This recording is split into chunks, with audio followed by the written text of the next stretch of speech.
Au Texas, un tueur en série échappe à la police pendant des années. 11 ans plus tard, les policiers identifient enfin un suspect et peuvent procéder à des analyses génétiques. Ils espèrent établir un lien entre ces meurtres et ainsi mettre fin à un carnage sanglant.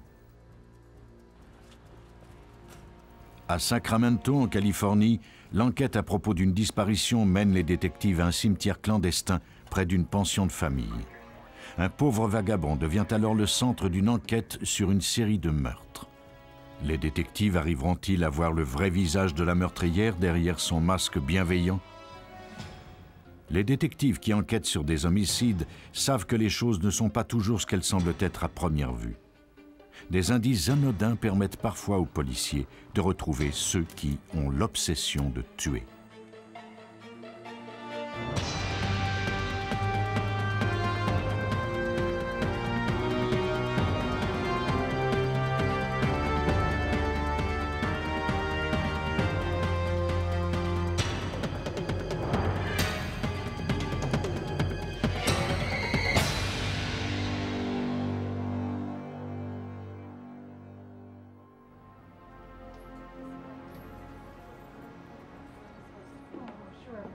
À Wichita Falls, dans l'État du Texas, au matin du 21 décembre 1984, Lisa Boone rentrait chez elle après avoir travaillé toute la nuit à l'hôpital. Elle se rappela avoir prêté son trousseau à Terry Sims, une amie et collègue de travail qu'elle hébergeait pour la nuit. Elle demanda à la concierge de déverrouiller la porte. Pourquoi Terry ne lui avait-elle pas ouvert?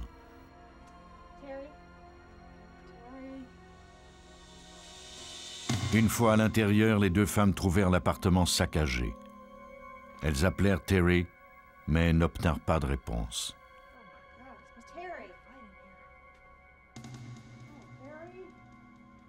La concierge remarqua des gouttes de sang sur le sol. Elle en suivit les traces et découvrit bientôt le corps de Terry Sims. Des agents du service de police de Wichita Falls répondirent immédiatement à l'appel. La victime de 20 ans était morte sur le carrelage de la salle de bain. Elle ne portait que des chaussettes. On lui avait ligoté les mains derrière le dos. Les policiers examinèrent minutieusement les lieux. Ils recueillirent des échantillons de sang. Ils prirent une paire de chaussures de course blanches encore lacées et un uniforme d'infirmière.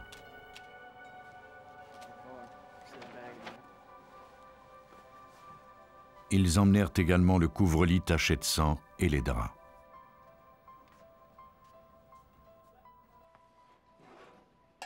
Au poste de police, Lisa déclara aux détectives que Terry et elle avaient quitté l'hôpital après avoir terminé leur quart de travail à 23 heures.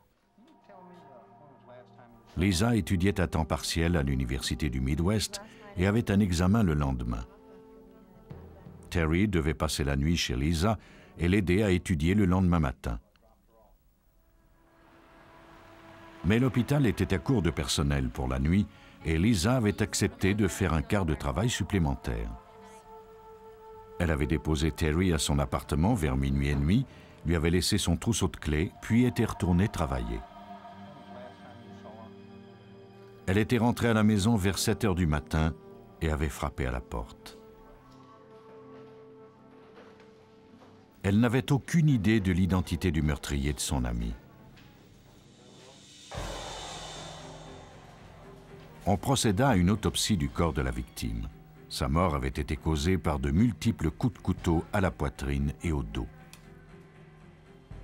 Elle ne semblait pas avoir été victime de viol, mais on préleva tout de même des échantillons de fluide biologique.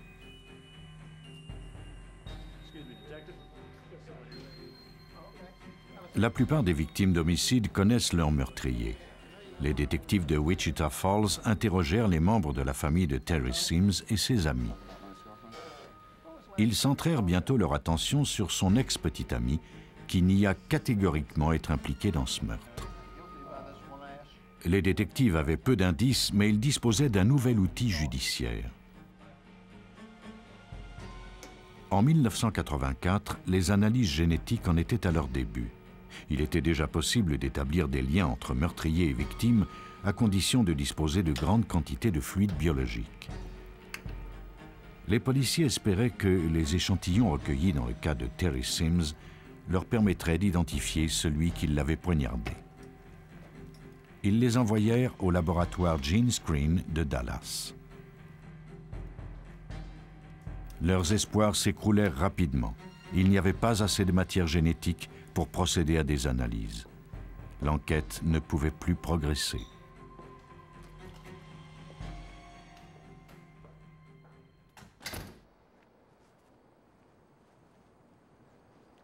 Le 15 février 1985, 2 mois après la découverte du corps de Terry Sims, l'employé d'une société d'électricité réparait un transformateur en périphérie de Wichita Falls. Il fut horrifié de découvrir le cadavre d'une femme.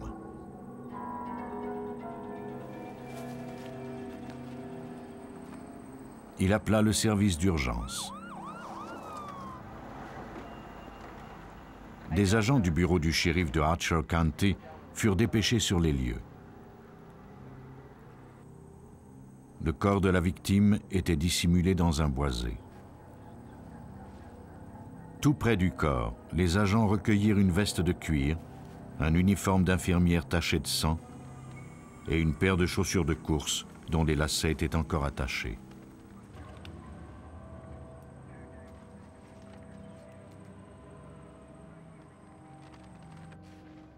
Les agents fouillèrent les bases de données et découvrirent qu'une personne portée disparue correspondait à la description de la victime.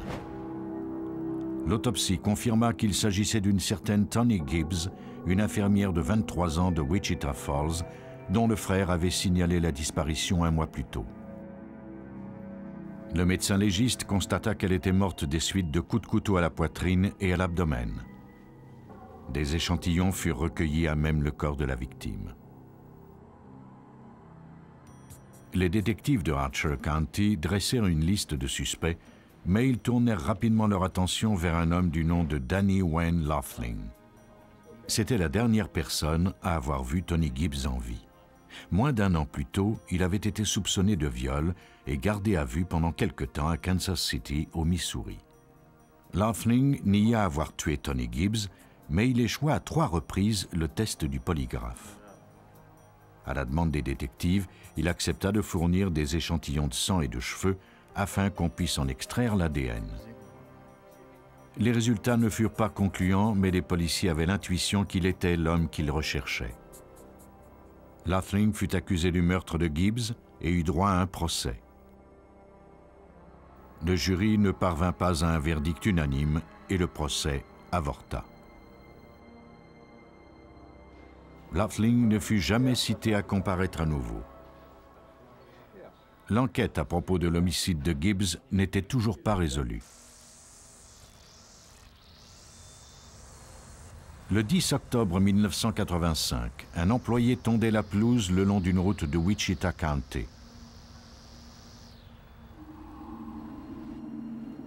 Parmi les herbes hautes, il découvrit le corps d'une femme. Il appela le bureau du shérif.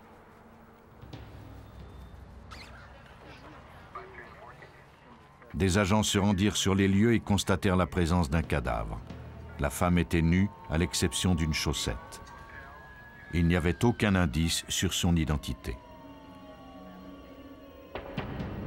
Les policiers fouillèrent le secteur et découvrirent bientôt ses vêtements.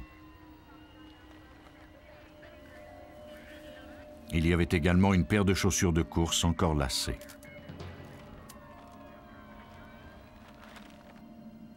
On procéda immédiatement à une autopsie, mais à cause de l'état de décomposition avancé du corps, il était difficile de déterminer comment la victime était morte. Le médecin légiste conclut qu'il s'agissait d'un homicide sans toutefois parvenir à en déterminer la cause précise. Les agents du bureau du shérif de Wichita County découvrirent bientôt que la victime correspondait à la description d'une femme disparue 1 mois plus tôt. Il s'agissait d'une certaine Ellen Blau, 21 ans. Ils interrogèrent 2 suspects qui se trouvaient avec elle au cours de la dernière soirée où elle avait été vue en vie. Il n'y avait pas assez de preuves pour les faire accuser. Plusieurs mois s'écoulèrent sans que l'enquête ne progresse. Même si 3 services de police différents étaient impliqués dans ces enquêtes, elles tombaient toutes sous la juridiction du même bureau du procureur. Barry Maca assumait sa fonction de procureur depuis quelques jours seulement au moment du meurtre de Terry Sims. Ces homicides le hantaient.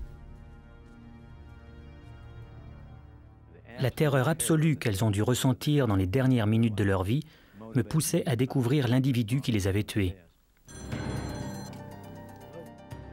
Malheureusement, les détectives impliqués dans les 3 enquêtes avaient épuisé toutes leurs ressources et Maca ne pouvait rien faire de plus. Plus d'une décennie s'écoulerait avant que ces enquêtes ne soient résolues.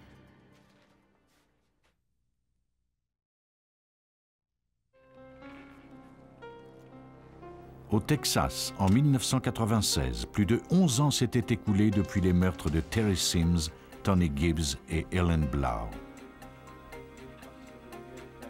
Les policiers ne disposaient pas de nouveaux suspects, mais l'émergence de nouvelles techniques judiciaires allait permettre que les indices recueillis sur la scène de 2 des 3 meurtres fassent l'objet d'un nouvel examen.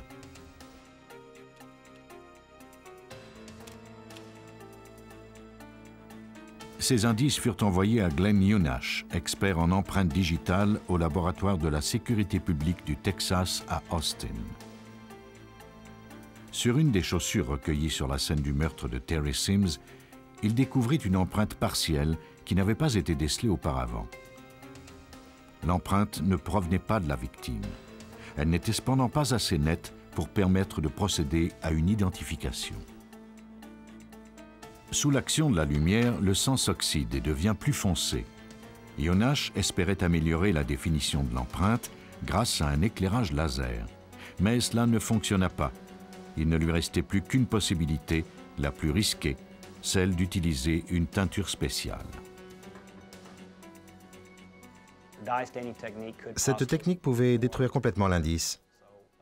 Nous avons donc préalablement photographié l'empreinte. Une fois la photo en main, j'ai de nouveau examiné soigneusement l'empreinte pour m'assurer que j'avais noté toutes ses caractéristiques. Yunash était maintenant prêt à essayer le procédé. Il satura l'empreinte d'une solution qui entre en réaction avec les protéines du sang et qui le colore en bleu ou en noir. Malheureusement, le procédé ne donna pas les résultats escomptés. La définition de l'empreinte n'avait pas été suffisamment améliorée. Pendant les 3 années qui suivirent, Yunash examina une série d'empreintes de suspects fournies par le bureau du procureur de Wichita County. Il les compara à celles prélevées sur la chaussure de Terry Sims. Je ne suis pas parvenu à relier l'empreinte de la chaussure à un seul des suspects.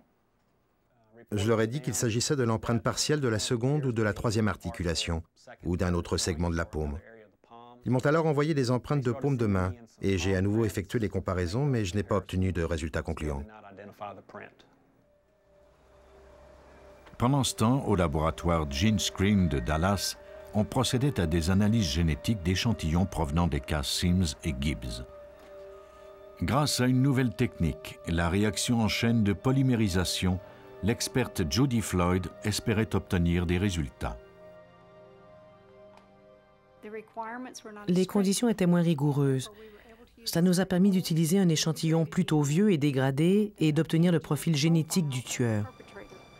Le nouveau procédé permit d'éliminer tous les suspects, notamment Danny Wayne Lothling, qui avait comparu pour le meurtre de Tony Gibbs 11 ans plus tôt. Il permit également de faire une découverte très importante. Les fluides biologiques recueillis sur les 2 victimes provenaient du même individu. Cette nouvelle technologie, combinée à des techniques judiciaires plus modernes, permettait d'établir un lien direct entre les 2 cas. Les meurtres de Terry Sims et Tony Gibbs avaient été perpétrés par un tueur en série. Le procureur Barry Maca en vint à se demander si d'autres cas non résolus pouvaient avoir été commis par ce même individu. Il examina plusieurs dossiers. L'un d'entre eux retint son attention, celui de Ellen Blau.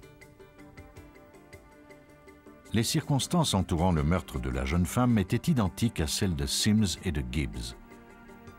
On avait retrouvé là aussi des chaussures de course encore lacées à côté de son corps. Le 12 janvier 1999, Maca demanda au détective John Little d'examiner ces 3 cas et de tenter de trouver un suspect. Il lui donna également une piste. Les victimes avaient été découvertes dans des juridictions différentes, mais elles vivaient toutes dans un secteur géographique relativement restreint. Cette proximité me donnait à croire que la personne qui les avait tués connaissait bien ce secteur. Je l'ai mentionné à John et je lui ai demandé d'examiner les dossiers et de tenter de trouver un individu vivant dans ce secteur qui pouvait avoir été impliqué dans les 3 cas. Little se mit à la recherche de liens entre les 3 victimes. D'abord, les jeunes femmes avaient certaines caractéristiques physiques en commun.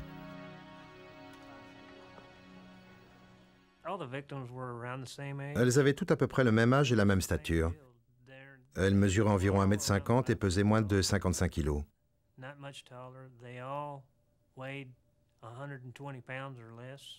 Elles avaient également des physionomies similaires.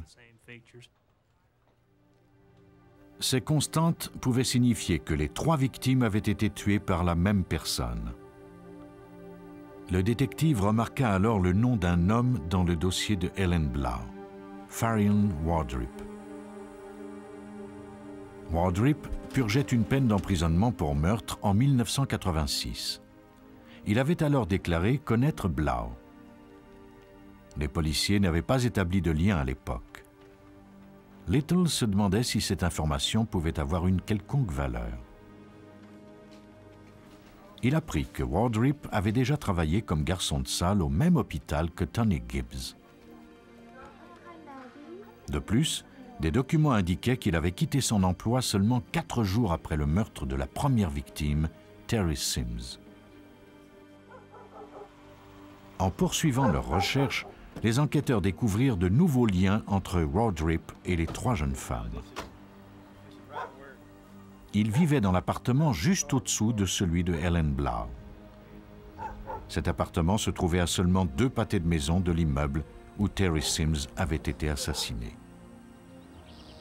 Au moment du meurtre d'Ellen Blau, Wardrip n'habitait plus le même immeuble. Il avait déménagé en face du restaurant où elle travaillait. Wardrip avait donc un lien avec les victimes. On n'avait encore aucune preuve de son implication, mais on était sur la bonne piste. Une vérification de ses antécédents permit aux policiers de découvrir que Wardrip avait déjà été reconnu coupable de meurtre. Il avait même avoué avoir tué une femme à Wichita Falls en 1986. Selon le dossier, il avait fui à Galveston avant de se rendre de lui-même à la police. Il avait été condamné à 35 ans de prison, mais était en liberté conditionnelle depuis 1997. Pendant les 11 ans de son incarcération, aucun meurtre similaire ne s'était produit dans le comté de Wichita Falls.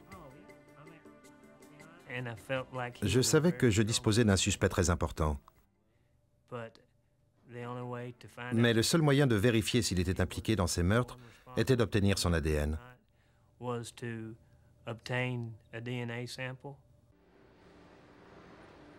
Les preuves indirectes contre Wardrip n'étaient pas suffisantes pour l'obliger à fournir un échantillon de son ADN. Maca et Little décidèrent de le recueillir à son insu. Cela posait un problème. Pendant 3 jours, les détectives surveillèrent Wardrip à son lieu de travail. Ce dernier se trouvait en permanence derrière une clôture verrouillée par un cadenas. Il était impossible de l'atteindre. Mais le 4e jour, une occasion se présenta enfin. Le 5 février 1999, quelqu'un ouvrit la clôture, ce qui permit à Wardrip de manger en compagnie de sa femme. Il grignotait des biscottes et buvait un café dans un gobelet de carton.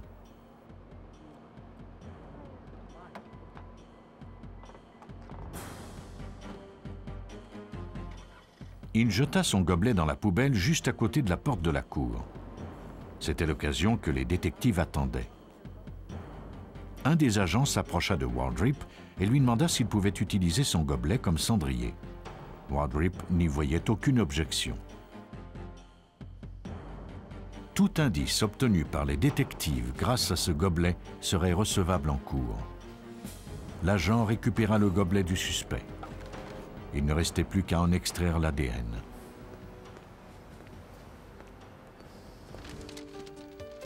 C'était maintenant au tour des experts du laboratoire Gene Screen de Dallas d'entrer en scène. Judy Floyd se servit d'un coton-tige pour recueillir la salive du suspect. Lorsqu'elle compara ses résultats aux échantillons obtenus sur la scène des meurtres de Sims et Gibbs, elle établit immédiatement une corrélation. Bien plus, le profil d'ADN de Wardrip présentait des caractéristiques uniques. Il comprenait non pas un, mais 4 marqueurs génétiques très rares.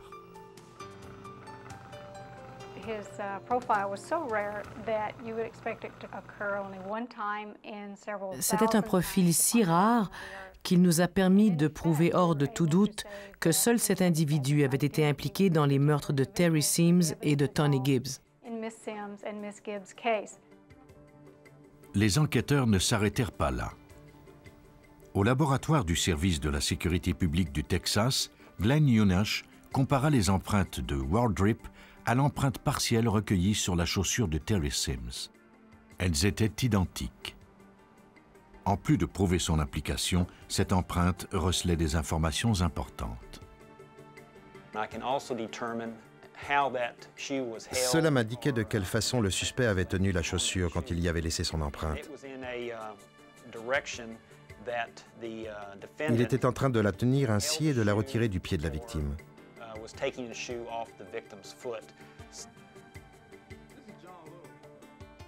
La patience et l'ingéniosité des détectives avaient finalement porté fruit. Wardrip devait être mis en détention provisoire. La police croit que Wardrip a aperçu Terry Sims au moment où elle entrait dans l'appartement de Lisa Boone.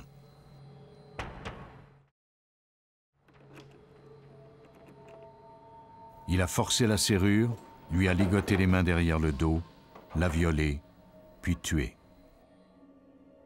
Farion Wardrip plaida coupable aux accusations de meurtre au premier degré de Terry Sims, Tony Gibbs et Ellen Blau. Il fut condamné à mort pour le meurtre de Sims et à la prison à perpétuité pour les 2 autres. Il avoua par la suite avoir commis un autre meurtre. En tout, il avait tué 5 jeunes femmes. Au Texas, la culpabilité de ce tueur en série se cachait sur le rebord d'un gobelet. Mais sur la côte ouest américaine, les policiers auraient à creuser un peu plus pour prouver un homicide. Le 7 novembre 1988, à Sacramento, en Californie, la travailleuse sociale Judy Moyes téléphona à la police au sujet de l'un de ses bénéficiaires, Bert Montoya, 52 ans. Ce dernier avait disparu de la pension où elle l'avait placé. La propriétaire ignorait où il était allé. Selon Judy Moyes, la pension que dirigeait Dorothea Puente était un refuge pour les nécessiteux et les sans-abri. La majorité d'entre eux avaient déjà consommé des drogues ou étaient alcooliques. L'endroit était tout désigné pour Bert, un itinérant qui n'avait nulle part où loger. Il avait sa propre chambre et un poste de télévision et semblait apprécier sa nouvelle vie après plusieurs années passées dans la rue. Quelque temps plus tard, cependant, Bert avait commencé à dire qu'il souhaitait s'en aller. Judy Moyes était sans nouvelles de lui depuis maintenant 3 mois. La propriétaire de la pension, Mme Puente, lui dit finalement que Bert était parti vivre chez son frère dans l'Utah. De l'avis de Judy Moyes, c'était impossible puisque Bert Montoya lui avait confié n'avoir aucune famille. Elle demanda à la police de faire enquête à ce sujet. Un agent interrogea Dorothea Puente. Cette dernière était très aimable, elle ressemblait à une grand-mère bienveillante, elle était charmante. Elle offrit volontiers son aide. Elle répéta à l'agent de police que Bert était parti vivre avec des membres de sa famille dans l'Utah. Un des résidents de la pension confirma sa version des faits. Mais alors que l'agent s'apprêtait à quitter les lieux, il lui glissa un mot dans la main.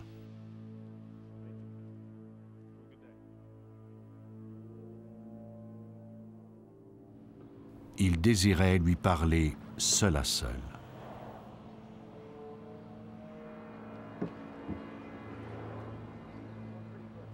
Selon lui, d'étranges choses se passaient à la pension. Bert n'était pas le seul à avoir disparu ainsi. Un autre pensionnaire, Ben Fink, n'avait jamais été revu non plus. Et il y en avait d'autres. Pourtant, leur chèque d'aide sociale continuait de leur être adressé à la pension. Le résident avait également remarqué une odeur nauséabonde autour de la maison. Il avait déjà travaillé pour un embaumeur et croyait avoir reconnu l'odeur de cadavre. L'agent de police ouvrit le dossier de la disparition de Bert Montoya. Le détective John Cabrera du service de police de Sacramento fut assigné à cette enquête. Le nom de Dorothea Puente lui était déjà familier. On l'avait surnommée la championne des nécessiteux. Elle était très respectée pour les nombreuses activités philanthropiques auxquelles elle participait au sein de la communauté hispanique. Des gens venaient de l'étranger pour la rencontrer et la féliciter. Et dans la communauté hispanique, elle était connue sous le nom de Doctora ou Docteur. Cabrera fouilla un peu les antécédents de Dorothea Puente. Il fut abasourdi par le passé trouble de cette femme respectable. Cette dame, qui avait pourtant l'air assez âgée, n'avait en fait que 59 ans.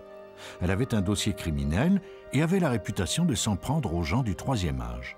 Elle avait été reconnue coupable de falsification de chèques de l'aide sociale et avait purgé une peine de 4 ans de prison. Sa façon de procéder était également surprenante.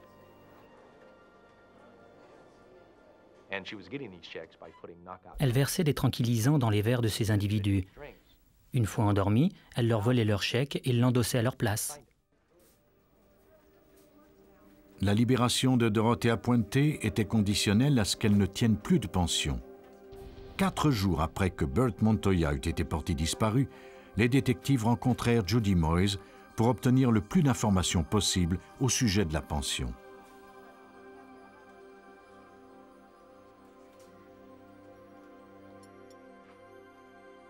Les résidents étaient des clochards, des pauvres, des gens âgés, des marginaux. Dorothea Puente avait toujours une place pour eux.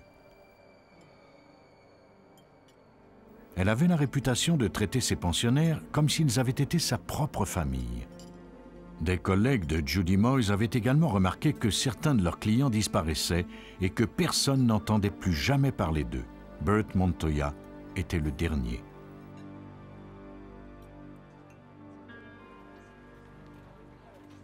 Il n'était pas exclu que certains des pensionnaires aient simplement décidé de partir ou alors que des membres de leur famille aient accepté de s'occuper d'eux. Il fallait maintenant le vérifier. Après avoir rencontré la travailleuse sociale, les policiers se rendirent chez Dorothea Puente. Cette dernière accepta aimablement de les laisser faire des recherches en dépit du fait qu'ils n'avaient pas de mandat de perquisition. Dans une des chambres à l'étage, ils découvrirent un médicament sous ordonnance. Il s'agissait d'un sédatif. La prescription était au nom de Dorothy Miller. Puente déclara que ce médicament appartenait à l'une de ses parentes qui était restée chez elle pendant un moment. Les détectives lui demandèrent ensuite la permission de creuser dans son jardin. Non seulement Dorothea Puente leur en donna-t-elle la permission, mais elle leur offrit de leur trouver de l'aide. Si elle mentait, elle cachait bien son jeu.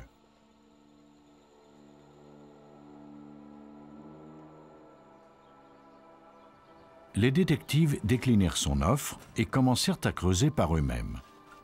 Après la troisième fosse, ils commençaient à croire qu'ils perdaient leur temps.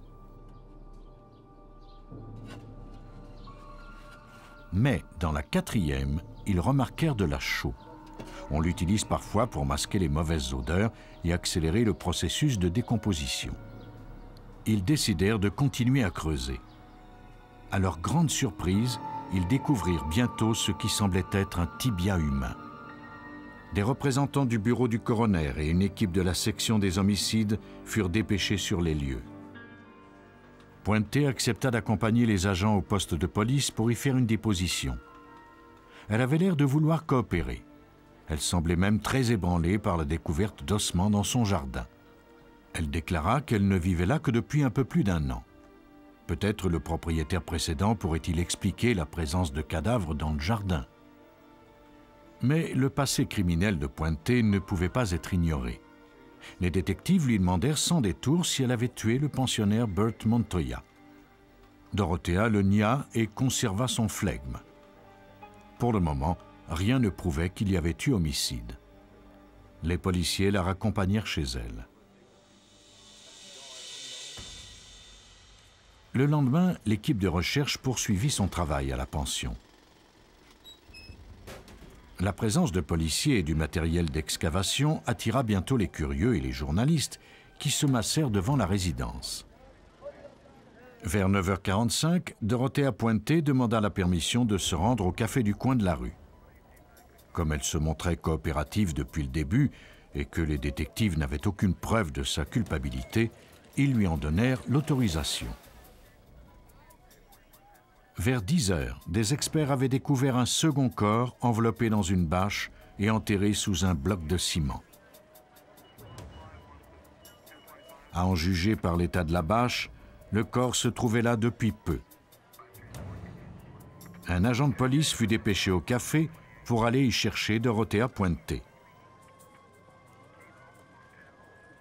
Mais elle n'y était plus. Les enquêteurs déclenchèrent des recherches à l'échelle nationale pour la retrouver.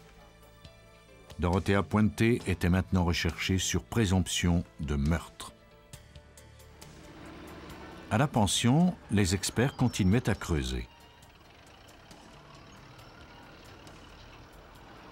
Jusqu'à présent, on avait découvert 2 cadavres.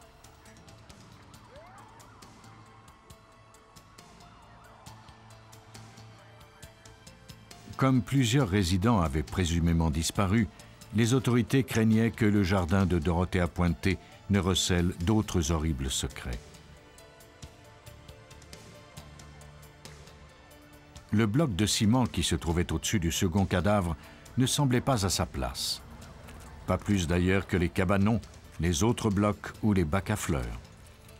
Les experts comprirent rapidement pourquoi. Laura Santos, l'adjointe du coroner de Sacramento, supervisait les recherches. Sous chacun de ces objets un peu étranges, comme l'évier par exemple, il y avait un corps. Sous le bloc de ciment, il y avait un corps. À côté du cabanon, qui semblait avoir été construit à la hâte, il y avait un corps. Après 3 jours, l'équipe termina enfin les recherches. En tout, on avait découvert 7 corps dans le jardin de Dorothea Puente. Les policiers étaient aux prises avec un autre tueur en série.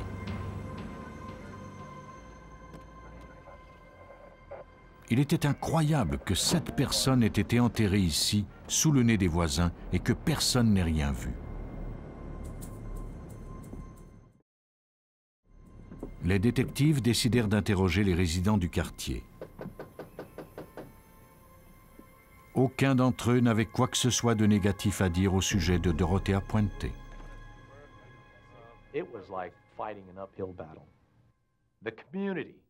La situation était pénible pour les agents.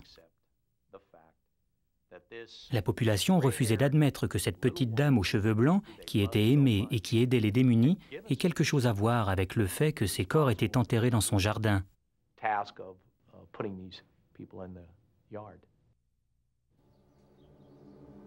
Pendant que les détectives interrogeaient les voisins, les médecins légistes de Sacramento devaient tenter d'identifier les 3 hommes et 4 femmes dont les corps avaient été découverts. On les radiographia avant de procéder à l'autopsie. On commença par la victime dont la description se rapprochait le plus de celle de Burt Montoya. Le médecin légiste commença par enlever délicatement la bâche qui l'entourait, tout en notant chaque détail. Comme la plupart des corps, il avait été enveloppé d'une façon très particulière qui indiquait que l'auteur avait acquis une certaine méthode. D'abord, le corps était enroulé dans des draps, collés avec du ruban adhésif, puis des douillettes cousues ensemble. Il y avait des couvertures, puis à nouveau des draps, puis des bâches bleues sur quelques-uns des corps. Et chacune de ces couches était retenue par soit une corde, soit par du ruban adhésif, ou alors carrément cousu. Le paquet était ensuite retenu à l'aide de ruban adhésif. Sous toutes ces couches se trouvait un corps en état de décomposition avancée, ce qui rendait impossible de déterminer la cause de la mort. Cependant, les conditions dans lesquelles ces cadavres avaient été découverts laissaient présumer qu'il s'agissait d'homicide. Malheureusement, il était impossible d'identifier formellement les victimes.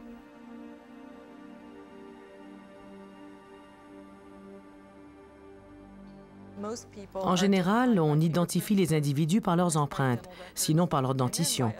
Dans ce cas-ci, l'état de décomposition de 4 victimes était trop avancé pour que nous puissions prendre leurs empreintes et aucun d'entre eux n'avait de dents. Il nous était donc impossible de nous servir des méthodes les plus courantes. On envoya des échantillons de tissu au laboratoire judiciaire pour procéder à des analyses plus poussées. Afin de consolider leur enquête, les policiers devaient trouver des indices qui relieraient directement Puente à ses victimes. Ils se rendirent à la pension de nouveau.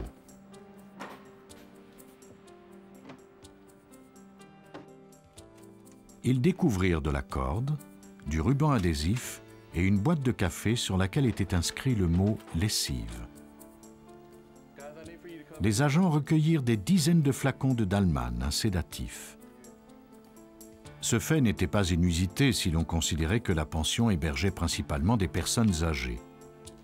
Mais cela n'expliquait cependant pas pourquoi toutes les ordonnances avaient été faites au nom de Dorothea Puente. Par le biais de la presse, de nouveaux témoins se présentèrent à la police et offrirent leur aide pour reconstituer les activités quotidiennes de la suspecte. Cette dernière semblait particulièrement aimer jardiner avant l'aube et se mettait en colère lorsqu'on la dérangeait. Elle insistait toujours pour que le facteur lui remette personnellement le courrier de tous les pensionnaires, surtout vers la fin du mois. C'était toujours elle qui prenait le courrier parce que, bien entendu, c'est par ce biais que les chèques arrivaient. Elle prenait ses chèques et gardait le contrôle de l'argent.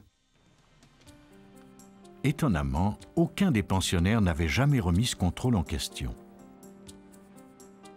Comme la majorité d'entre eux souffraient de problèmes de drogue ou d'alcool, cela semblait la meilleure façon de les empêcher de sombrer à nouveau.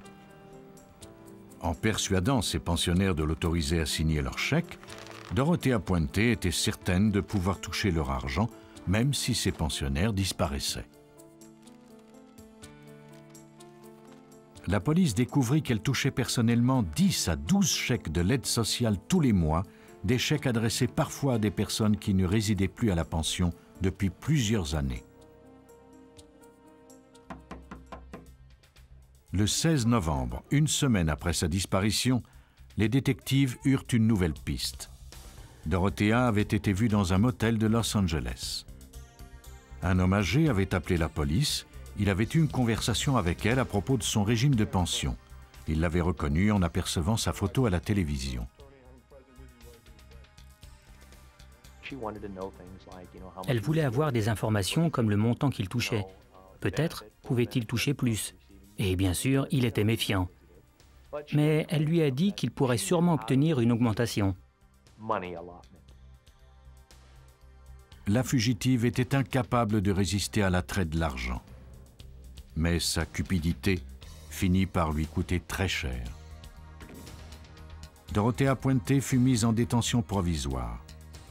Les détectives croyaient connaître le mobile de ces crimes, mais ils ne disposaient pas encore de preuves formelles de sa culpabilité. De plus, l'identité des victimes était encore inconnue.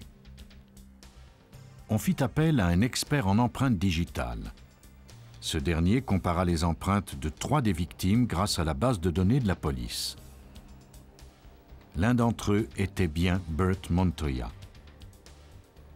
Il allait ensuite identifier Ben Fink et Dorothy Miller. La suspecte avait donc menti.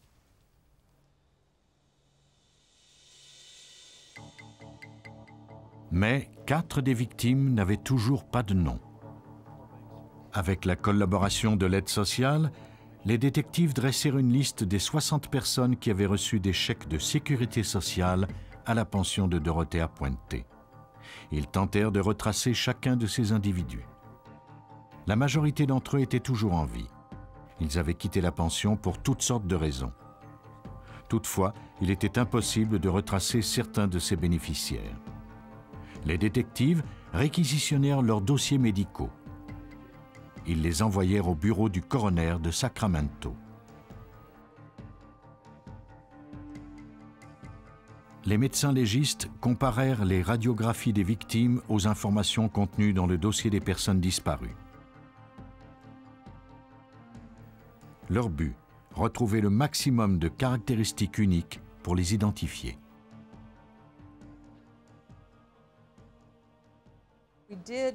Il y avait certaines anomalies chez les victimes, comme cette personne qui avait subi une chirurgie du crâne et qui en avait conservé des traces. Une autre victime avait une déformation de la clavicule et avait subi des fractures de la mâchoire inférieure au cours de sa vie.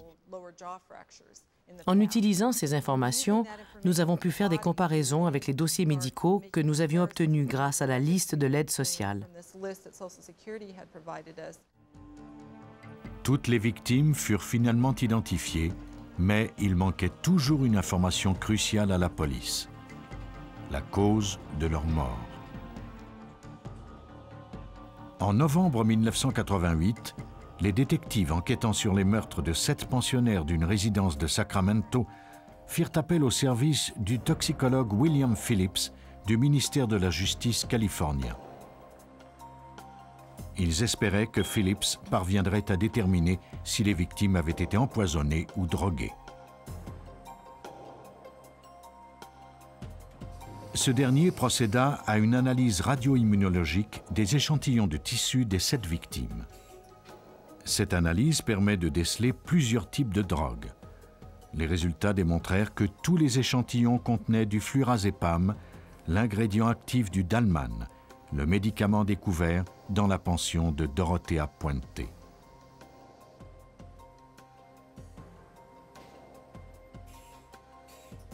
Ce puissant sédatif est souvent prescrit aux personnes âgées. C'était le premier indice qui établissait un lien direct entre Puente et les 7 victimes. Phillips plaça ensuite les échantillons dans un spectromètre de masse. En identifiant et en mesurant les ions négatifs, cet appareil peut dresser le profil caractéristique ou l'empreinte laissée par une drogue. En plus de déceler la présence de Dalman dans chacun des échantillons, l'appareil en déterminerait la concentration. Les corps étaient sous terre depuis un certain temps.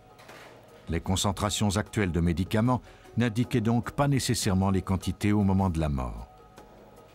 Certaines des substances avaient pu se dissoudre dans le sol. Tous les échantillons contenaient du Dalman, mais les concentrations étaient si variées qu'il était difficile de déterminer si le médicament avait causé leur mort. Heureusement, en analysant des échantillons de tissus des victimes, notamment de leur cerveau et de leur foie, je suis tout de même parvenu à prouver l'implication de Dorothea Puente.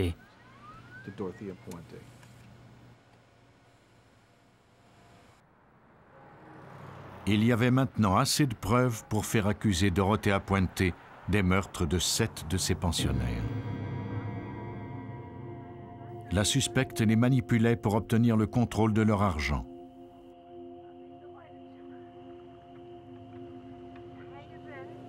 Lorsque l'un d'entre eux hésitait à la laisser faire, elle l'invitait dans ses appartements et lui offrait un breuvage auquel elle avait ajouté le sédatif. Ensuite, elle enveloppait méthodiquement le corps et engageait des hommes pour creuser une fosse dans son jardin. Puis elle enterrait sa victime au cours de ces périodes de jardinage nocturne.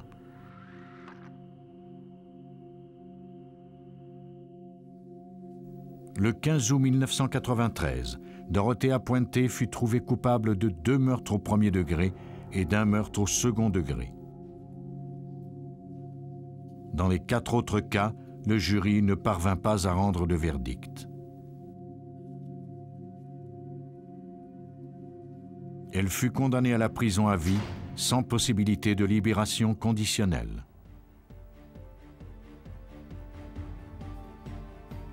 Les tueurs en série sont méthodiques. Ils sont experts dans l'art de brouiller les pistes et peuvent ainsi continuer à tuer. Mais même le prédateur le plus intelligent ne peut éviter très longtemps d'être identifié. Aujourd'hui, grâce à une technologie de pointe, les experts judiciaires peuvent enfin arrêter ces criminels qui ont l'obsession de tuer.